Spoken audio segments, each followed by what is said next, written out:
Thanks, y'all. I'm going to introduce our presenters tonight. We have Sharon Kuehn, like Peachy Keen, Bronwyn Franklin, and Kevin Fitz back there. Also, all really amazing role models for all of us in the movement, and we're really honored to have y'all start the new year. So, without further ado. Thanks, Danielle. Yeah. Okay. So before you turn it, go ahead. I would like to start just by saying how grateful we are to Rethinking Psychiatry for giving us the opportunity to share this work that we've done, trying to educate people about the opportunity of peer respites and what is possible when communities support people going through times of transition and difficulty in ways that allow us to think differently about what crisis is and can be, and having opportunities to be safe and go through healing times with a different kind of supportive environment. So we were really happy that the work we did to bring this to Peer Apocalypse, we get to repeat for you, and hopefully it's even enhanced because we have a little more information. Yes, absolutely. So yes, thank you all for coming out tonight. I truly appreciate all these faces and all the support. It's really an honor to bring this to Rethinking Psychiatry for myself as well, because, you know, we all have our challenges, but we do need to rethink and retool how we do things. So we're gonna start sharing our presentation, if that's okay with everybody. Everybody? All right. So just give you a little background of who we are. Again, I'm Bronwyn, and I have lived in the Pacific Northwest for about 6 years now. I moved here from Detroit, Michigan. I've had a mental health challenge for most of my life, probably going back to teenage years, and it was a rocky road. And it's just began to turn around about 20 years ago. Things started to turn around for me, but I still have some ups and some downs. And it got me looking at alternatives to hospitalization, because sometimes when I'm having challenges, I don't feel a hospital is what I need. So what do I need? So that got me to looking and trying to discover more about respite care and what that was all about, especially being that I've been in the peer movement for the last 11 years. So that's kind of Bronwyn in a real small nutshell. And if you have any questions or you want to know anything, I'm really an open book. I share everything, because the mask and the hiding and the keeps me sick. So I share it. I tell it all. And no more shame and guilt for me. So I'm going to give it over to this lady. Thank you, Bronwyn. So I'm Sharon, and I have had experiences with forced hospitalizations, notably when I was 22 years old and spent time in the state hospital in upstate New York.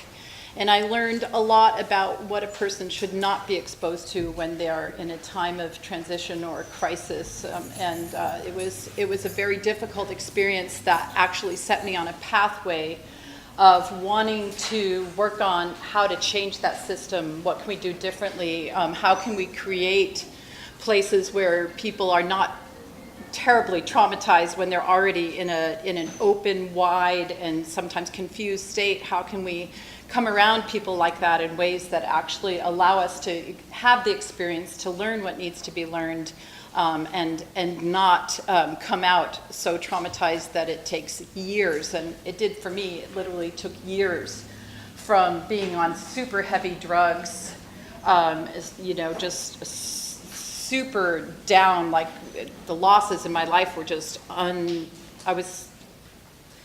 I couldn't see a way that my life was ever going to be restored. But of course, time passes, time heals, and we learn more and more about ourselves and do a better job of taking care of ourselves.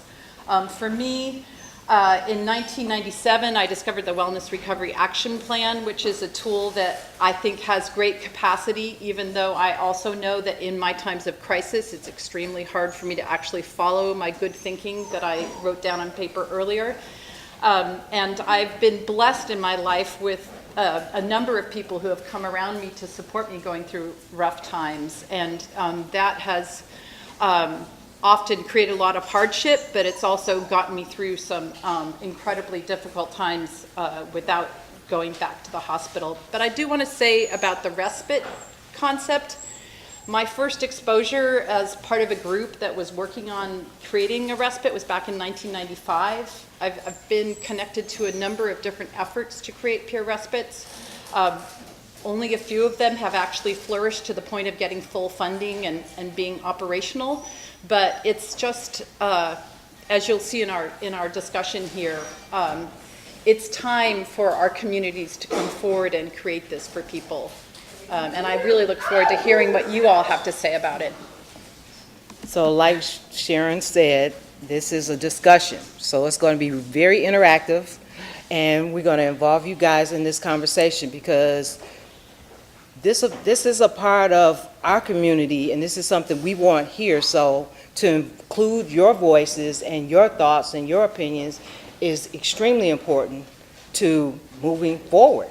And as we go through the slides, we're going to share with you a little later on some of the feedback from the actual peer apocalypse discussion.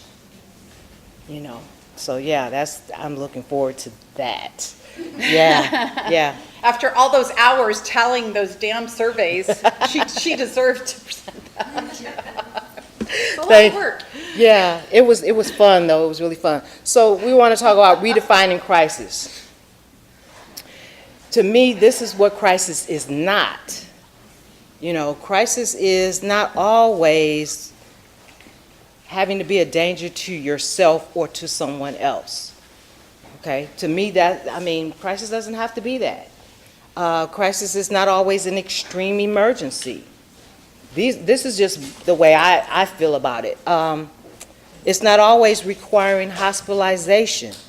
It's not always requiring ED visits, nor is it always requiring a medication change. And sometimes when we're in crisis, when we're dealing with our professionals, those are always the things they ask us about. Those are always the go-to things to say, oh, you're in a crisis. But sometimes a crisis can be you're just having a hard time connecting, hard time focusing. But it doesn't require that extreme.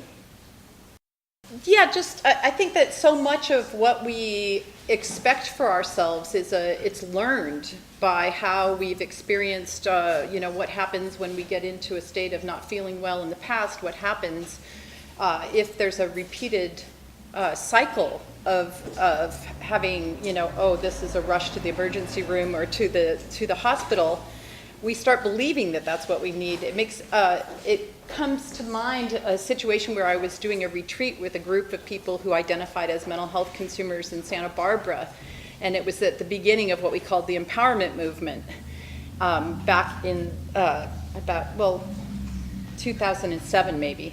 But we were having a retreat, and this one woman just became very, very upset and agitated and said she needed to be taken to the hospital. And so I sat down with her and had a discussion with her, and it turned out that she had a big crush on one of the guys that was part of the group there, and she had just found out that it was unrequited.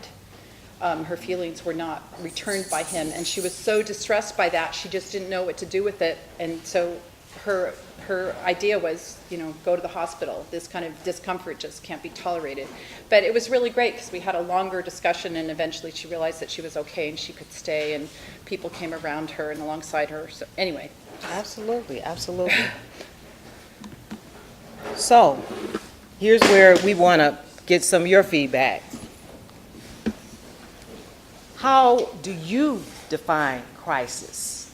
Because it's individual. Everybody's crisis or everybody's discomfort or everybody's challenges are individual. So what are some of the things that you define as crisis for yourself?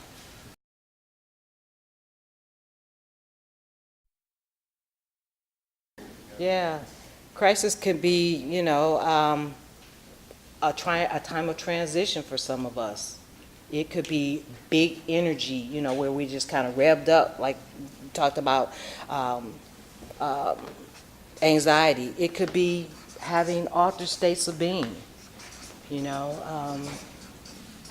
But like the lady was back there saying, you know, the Chinese characters is crisis and opportunity put together. So if we start redefining our crisis as opportunities, then we start to develop some change. Let me see. So the ways that we can take charge of these crises, alternative ways. And I think I already heard a couple of people kind of talk about some of the things that they do, like being proactive. When we start to see things start to change, they will start to move towards seeking out friends and seeking out supports and things of that. That's definitely a way of alternatives, crisis alternatives. Also, another good word for alternatives is diversion type programs. Well, I think that, you know, it's kind of like the individual need to take control of our own lives and have ways to do that goes along with the community need of working together so that we actually have a choice that feels like a choice rather than a disaster plan. I don't know how many, I don't want to out everybody, but I sort of do. I'm like, how many people in this room have ever been to a hospitalization that they didn't want? I mean, you don't have to say, but I know that many of us have. And so how many times have we come into a state where we felt that we're in a crisis and there's an alternative that is like, yeah, that's what I really want to try that. That sounds really good. Yeah, it's like we don't have that option very often. And we really deserve it. So how can we as a community come behind this idea, explore it, and call it into being? Is what I'm hoping for. But as I feel like we're totally speaking to the choir here, and maybe that's okay because we'll just like keep saying it to each other until we get strong enough in it that we actually make it happen. But you know, we want to look at how do we move from having only medical model choices, only medical model type treatment options available to us, to having recovery choices that actually allow us to really fulfill these basic needs of being self-determined, making our own choices, having a variety of options where we really actually are in control of making that choice, being in an environment where we're not picking up a lot of judgment, where we're actually being welcomed by others who, I mean, you know, it's hard to describe the difference, but you know, for me, when I'm in an altered state, I would call it a highly sensitized state, and you know, feeling the difference of being greeted by other people who can relate to what you're going through and yeah, really welcome those waves of experience, whatever they are. It's a very different experience. When we talk about personhood, maintaining our right to identify as people who matter, even when we're in the worst state that we might find ourselves in. So how is that supported?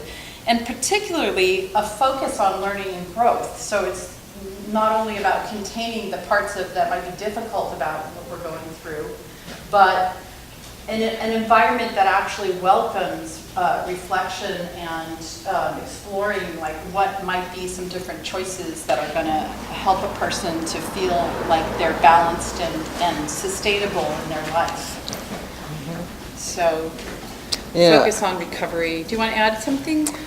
Just, you know, I heard you say, you know, most of us, our hospitalization experiences has not been because we wanted to be there, you know, and some of the services that we received were, some of the clinical services felt real dehumanizing for me anyway, you know, and it just wasn't a real, it didn't have any of these things. It was not personable. It was not voluntary. It was not being heard.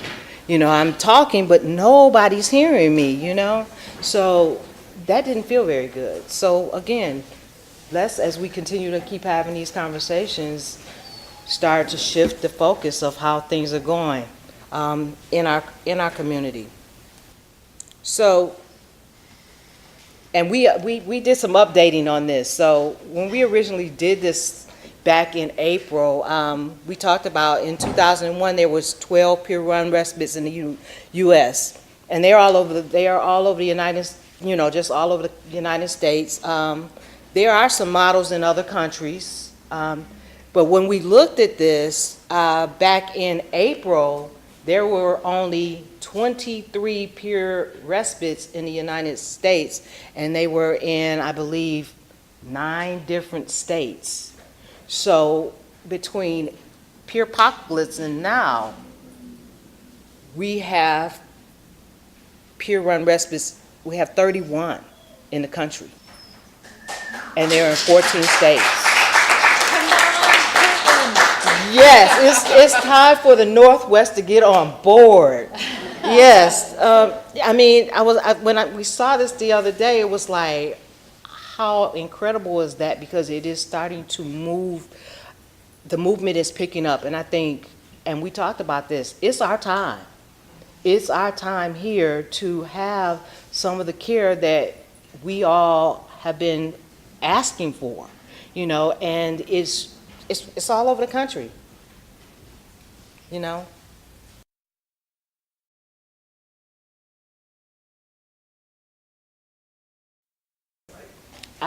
For me, my go-to is education. Educating the people that we're working around, us being the educators and the advocates to speak up.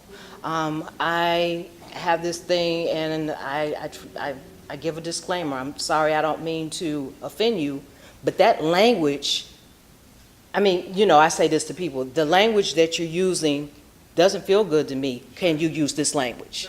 You know, and I think if enough of us working alongside of people and us receiving services start to feel a little more empowered to advocate for ourselves, or helping the people that come in feel empowered. Because when we come in, a lot of times we don't feel empowered, and the system makes us feel even more dehumanized, you know. So as you working alongside of people, I think for me, education, just sharing a different perspective. Because sometimes when I share it as a different perspective, people think about it. It's like, I never thought of it that way. So I don't know. That's me. And you know, there's so many ways to make change in the system. I just want to say this as an overall framing. You know, when I went and got my bachelor's when I was 28 years old, I looked at the failure of the mental health system to meet people's needs, and then the consumer survivor ex-patient movement as a response to that failure, as a community response. And so I really looked at all the different ways people try to make change, and there's like, you know, the reforming kind of change. Let's make this system as it is work better. Let's add peer supports to this clinical program, and maybe people will be treated more humanely, and that's great. But as I get older and older, I'm kind of like, I'm tired. I've worked for, you know, a couple of decades in county settings where I was doing a lot of educating, you know, administrators and managers and public programs, and all that's good. It probably does have a positive impact. But I just think that at this point, I really want to see us do the things that are like our absolute own choosing. Yes. Like, let's just like envision what we want and work on creating that, because the other is a long road. And I mean, I don't know how you guys feel about it, but I feel like I can only keep fighting at this stuff for a limited amount of time. That's just my personal opinion, but I totally respect what you're saying. One thing is, like, when Unity was getting put together, there were, you know, advisory committees, and I served on that, and for a while I got frustrated and kind of dropped back. But, you know, I mean, anybody who's got the energy for it, we all have our own gifts of what is really ours to do. So, you know, if that's your calling, then you can absolutely make a difference there. Yeah. What I hear saying is role model. We as a community can role model what it looks like. So yeah, we've just got a limited amount of materials here, so I don't know. You wanna, should we? Yeah, we can talk about what we had. So I think because the lady she said define what peer respite is. That was she wanted to know. Okay. So, peer respite is usually definitely support. The range of stay is usually overnight to 3 to 7 days. It's voluntary, it's you go here on your own. It's self-directed, it's person-directed. It gives you the opportunity for, well, like we keep talking about, taking that crisis and making it into an opportunity. I just blanked completely out. So when it's a peer-run respite, we have trauma-informed services. It's volunteer. It can be, there's different models, and we're going to talk about them. But basically, you can go and stay, get support, 24-hour care. People are there with you, or peer support, or maybe clinical, depending on the model. But it's your choice. And you get the trauma care, you get self-determination, you get help moving forward in whatever you choose to do. If you need that break for 5 to 7, however many days you need it. So here it is, basically in a nutshell, and there's the link it comes from. Peer respite is volunteer, it's short-term, it's an overnight program, it's community-based, non-clinical crisis support. Non-clinical is peer-run respite. And can you, before you change that, just to that, I love that support to help people find new understanding and ways to move forward. And really, I mean, it's not an absolute, but a lot of the peer-run respites are using intentional peer support as a key modality. And that idea of, exploring worldview and establishing mutuality with another person, and having the opportunity to talk about things in new ways to make new meaning of experiences. And that's a really important aspect of what can happen in a peer-run respite.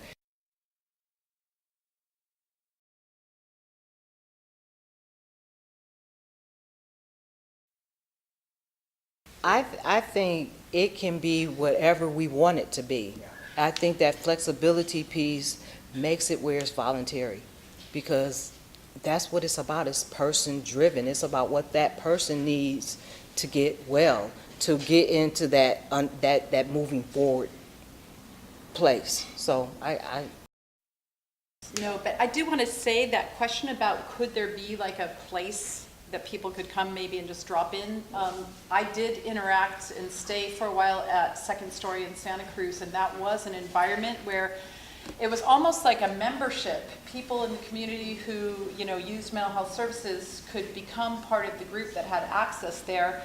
And people did come and go. There was a lot of activity there. There was gardening. There was, there were always people there, and then always peer staff there. And people did come and use it in all kinds of different ways. So it did kind of have that double service as a drop-in a way. And that was really a very nice thing about it.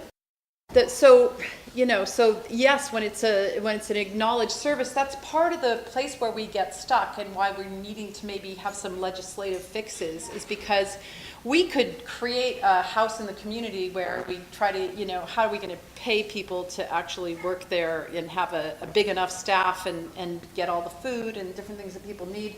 So there's a funding need, but there's also we're not going to probably bill individuals, so it'd be really good to have it be seen as a part of the array of services that can be covered by insurance.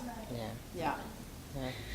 I want to point out this Live and Learn Inc. has the website peerrespites.net. That's Laisha Ostro. For those of you who are not familiar with her work, she's a peer researcher who's doing a lot of great work, and she sort of specialized in this big project on researching peer respites.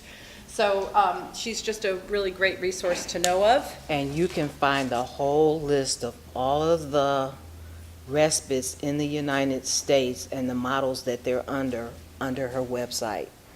You can find what states they're in, how many they have, what they're called, and how they're operated. Okay, so this is basically talking about peer-run respites, because there are different models, and we're going to talk about that in the next slide. But this basically is just talking about what a peer-run respite looks like. What's different when it's peer run is not only is it staffed, the direct service staff are peers that are peer support specialists probably. It also means that the management is a peer run organization. The board, if it's a nonprofit, the board has 51% or more peers or people who identify as consumer survivors. So that's the model that that is really exciting, and that a lot of people sort of out of our interactions at Peerpocalypse, it sort of came back to us like very, very strongly that people are interested in seeing this model developed. So this is more of a breakdown.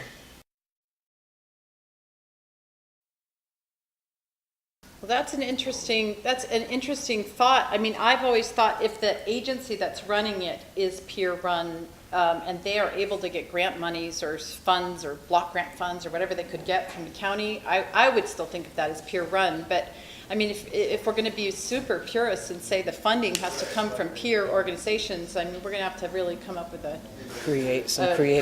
Budget. Some creative stuff. Absolutely. Yeah, I don't know.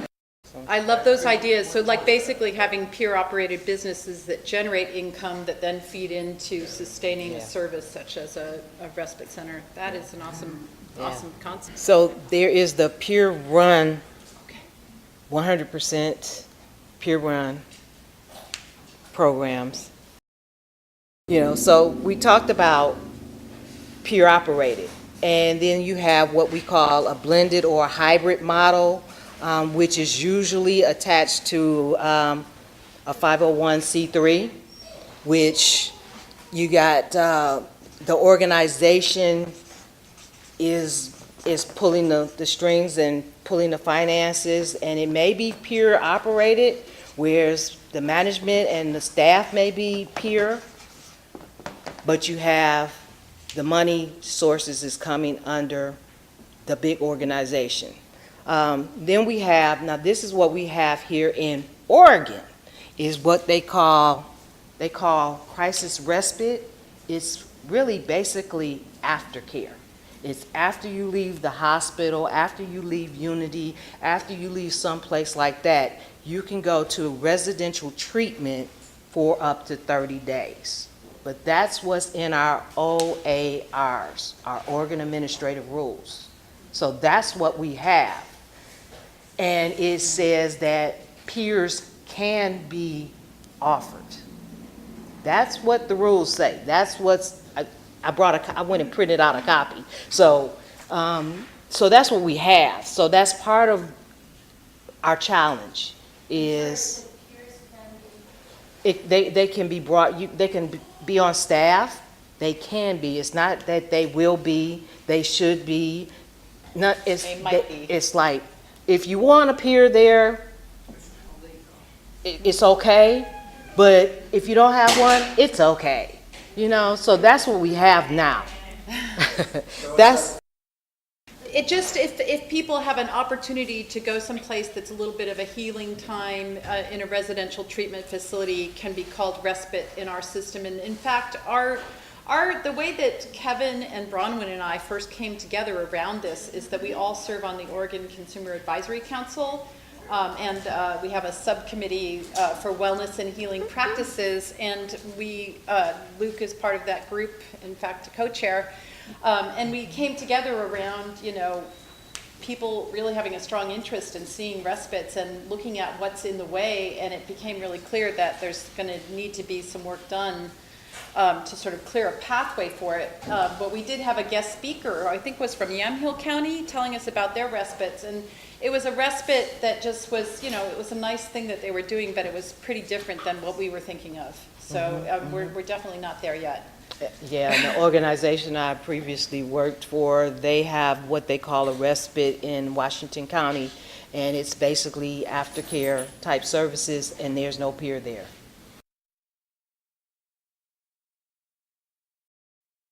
We're not going to spend a lot of time on this because we kind of talked about this a little bit, but it's just talking about the advantage of having the peer operated, and the peer operated ones are the ones that have the 501c3s up here, and then everybody else down here is peer management and most of the staff. So the funding, they have access to the Medicaid billing when they put those organizations up there. So you get the best of both worlds, because you have to have, when you have the blended or hybrid models, you do have to have clinical staff. You have to have prescribers and stuff like that on staff as well, but the majority would be peer. So that's what the blended looks like. We had a video. Did you guys want to watch this video? Because It's short, it's only 3 minutes.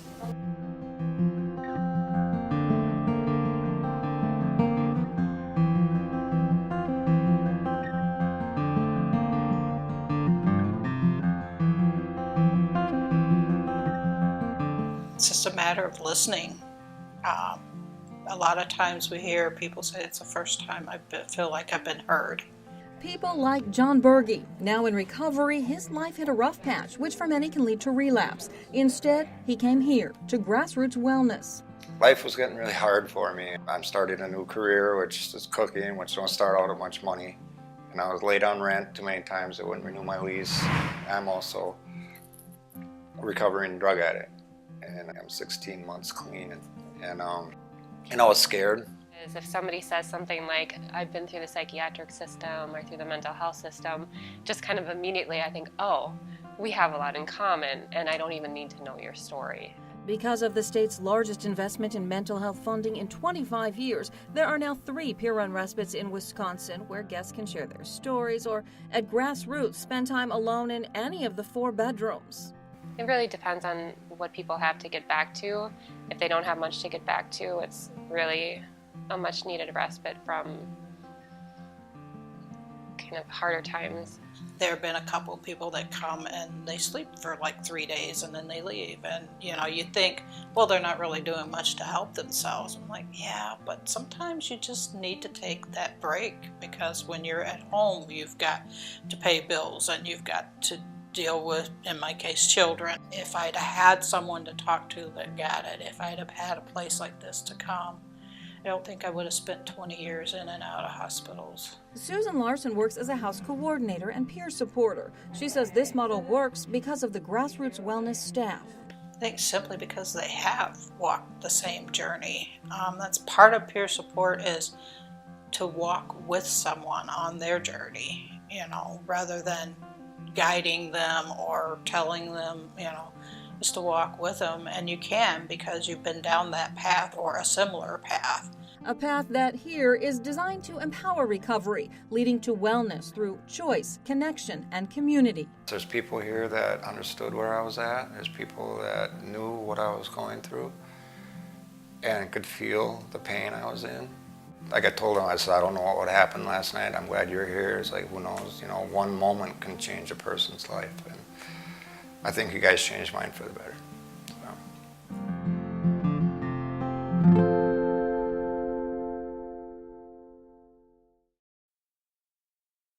So What are the advantages of a peer-run respite that's run by a peer organization? We've kind of covered some of this already, but looking at the aspect of non-judgmentalism, a peer organization that's operating in that level at all levels, the welcoming and inclusive, really the fidelity to peer values, which is one thing that's very difficult in settings where there are peer support specialists, but they also have to be strong people to kind of maintain their own sense of what they're doing, when sometimes their supervisors might not totally understand what they're actually about. It can feel safer, more home-like, less institutional. Those are ideas we came up with. Oh, we were gonna, well, let's Do you guys want to say anything further about that? Like anything that you guys see about peer run or Yeah, the difference? I see some heads nodding when you were talking about how when we have peers working in clinical environments, how they sometimes are not able to really use their peer values and principles to the best of what they know how, you know. And I put something here, and it was like, you know, the values and the principles that we have as peer supports, consumers, and ex-patient survivors, that's how we thrive best, is when we implement those values and principles. So that was just kind of my thing, and the picture with the power there. And we can talk about this a little more, but we talked about what crisis supports are available to us right now here in the Oregon area. And we've heard about, there was Unity, we've heard about not so much anything else. We heard about the wannabe Cat Seed. We heard about the lady in Washington County where they offered her son something that felt more like foster care, aftercare treatment. Any others? Can you think of anything else that's available to us now that supports us when we are having what we define as crisis?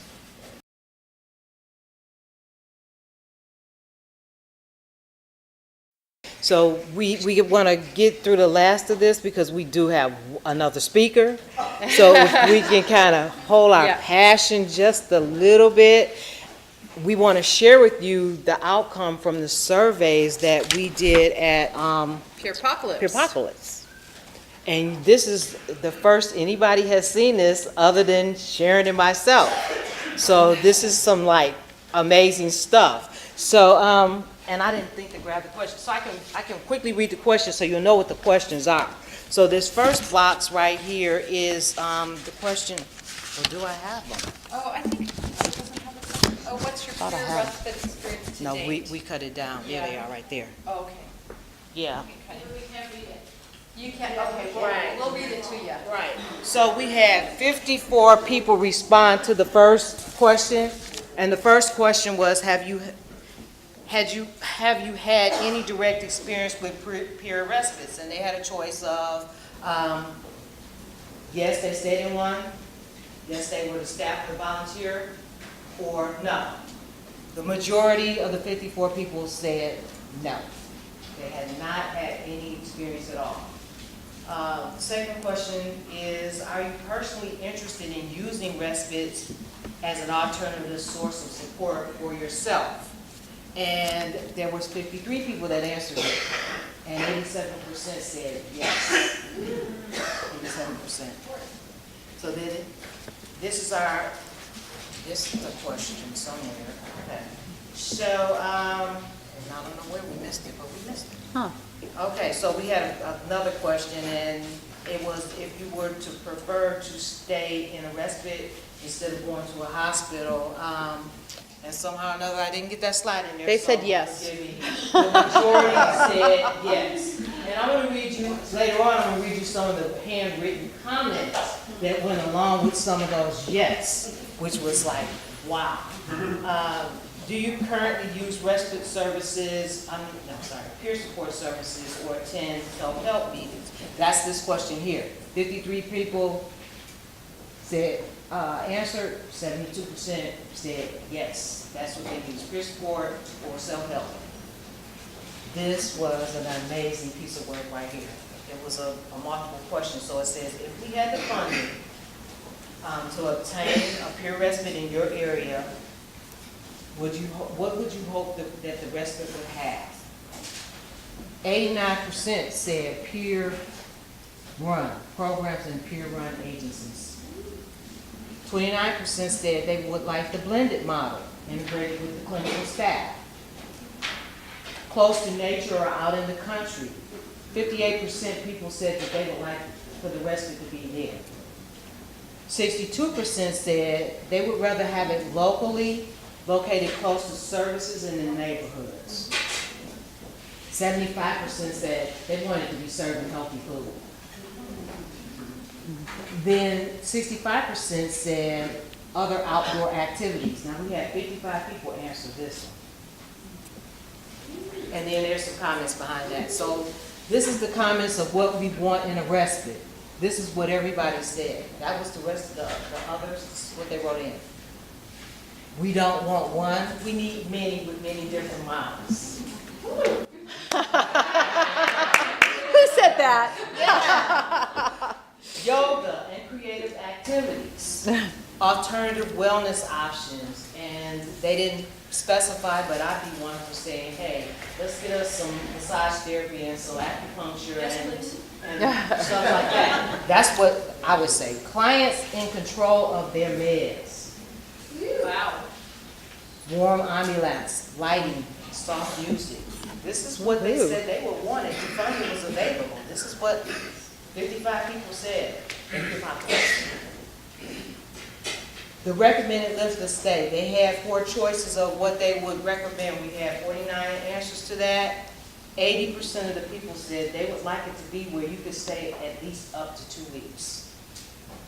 And I think the other ones was like 48 hours, 3 to 5 days, 6 to 10 days. But most people wanted that, there's a bug here. I was like, what's that? And then the final question there was, what was their current insurance? And we had 53 people answer that one, and 49% said they had private insurance. 29% said they had OHP. We had 6% with Medicare, and then we had 6% that had no insurance. Bummer. So, at the end of the survey, at the very bottom, these were some of the things that people wrote as their closing comments. Some of that's pretty powerful. Can everybody read that? I mean, I was just floored with some of the things that people shared, and it was amazing, and it was powerful, and it told me that this is important work. And it's important that we try to figure out how to bring several different models of peer respites, because people want it, and it's important. You know, I mean, It's my greatest dream. You know, they said they never want to be in the hospital again. They had such a bad experience. You know, almost brought me to tears when I read that. You know, somebody says we need this topic every year. We need to be talking about this more and more. Awesome. So yeah, I want to scoot on out of here and give Kevin some floor time. I wanted to just share this little piece of work that we did as a recommendation to the Oregon Health Authority from our earlier efforts around peer respite, that we wanted to see a work group come together with Oregon Health Authority leadership, with members of the OCAC, which is the Consumer Advisory Council, with the goal of establishing and advancing peer-run respite in Oregon that's not based on the current certification standards, right? That is a totally different model. And that together we'd work to identify the strategies to overcome barriers and create appropriate standards. So that's kind of what we've put to them, and they're kind of hemming and hawing because it's funding issues. But this is, I mean, this is, Kevin will talk about this kind of thing more in depth. Yeah. Should we just show the, there's some resources we thought you might want to have. The first one is the Leisha's peerrespite.net. That's the researcher who's done a great job of cataloging the current peer-run respites. Some YouTube video about another peer respite. Powertoyou.org, that's the National Empowerment Center, which you guys might be familiar with. They have a pretty good collection of information on respites. And then the last one is this actual handbook about developing how to start a peer respite, all the things that are needed. And the Western Massachusetts Recovery Learning Center did a great job of creating a really detailed handbook about how to start respites. So with that, I mean, it's our hope that this is not just a dream or a good idea, but that we actually work together and make it make it possible to have crises that are opportunities to make new choices.